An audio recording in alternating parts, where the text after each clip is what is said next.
Bonjour Nicolas Bouzou. Bonjour Dimitri. Il n'y a pas qu'au Royaume-Uni où ça va pas très bien en ce moment. Près de 3 ans après l'apparition de la maladie, la Chine confine à nouveau des millions de personnes à cause du Covid. Oui, alors ça veut dire que les effets de la pandémie sur l'économie mondiale ne sont pas terminés. D'après la banque Barclays, plus de 80 villes ou comtés sont soumises à des restrictions en Chine. Ça représente un tiers du PIB chinois. Shenzhen a de nouveau été confiné ce week-end. C'est pour organiser des opérations de dépistage. Et Chengdu, une ville industrielle dans l'ouest du pays qui compte quand même 21 millions d'habitants, qui est très orientée vers la tech, subit un confinement dur. Alors on parle dans ces villes en réalité de quelques centaines de cas déclarés, mais ces décisions ne sont pas seulement sanitaires, elles sont très politiques. Vous savez que le 20e congrès du Parti communiste s'ouvre le 13 octobre. Le président Xi est en lice pour un 3e mandat. Il s'agit pour lui d'afficher une victoire totale contre le virus. Ce sera honnêtement un peu une victoire à la Potemkin parce que c'est quand même de la Chine qu'est venu le virus et c'est le grand pays qui a aujourd'hui le plus de mal à vivre avec ce virus en raison notamment de la faible efficacité des vaccins. Alors on imagine les conséquences économiques négatives pour la Chine de cette politique zéro Covid. Oui, bien sûr, et c'est assez nouveau. Ces mauvaises performances de l'économie chinoise, l'activité économique globale stagne, la production industrielle est en baisse, le chômage monte.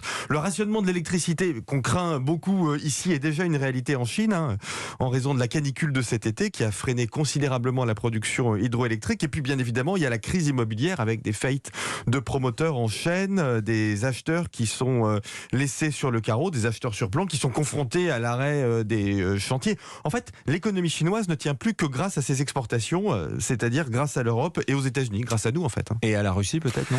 Eh ben non, j'ai regardé de près les statistiques, alors non pas les données russes qu'utilisent les propagandistes pro-Poutine, mais les données des douanes chinoises qui sont très précises.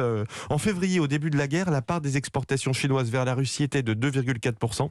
Cette part est tombée à 2%. Et le géopolitologue Frédéric Ancel explique dans l'Express que la Chine achète les invendus de pétrole russe à $25 le baril. Je rappelle que le cours du baril est à peu près à $100. Tu parles d'une coopération. C'est les soldes. Ouais. Pour la Chine, la Russie est un partenaire commercial marginal et dont le poids a même tendance à reculer. C'est ça ce que nous disent les chiffres. Merci beaucoup Nicolas Bouzou. Il est 7h23 sur Europe 1.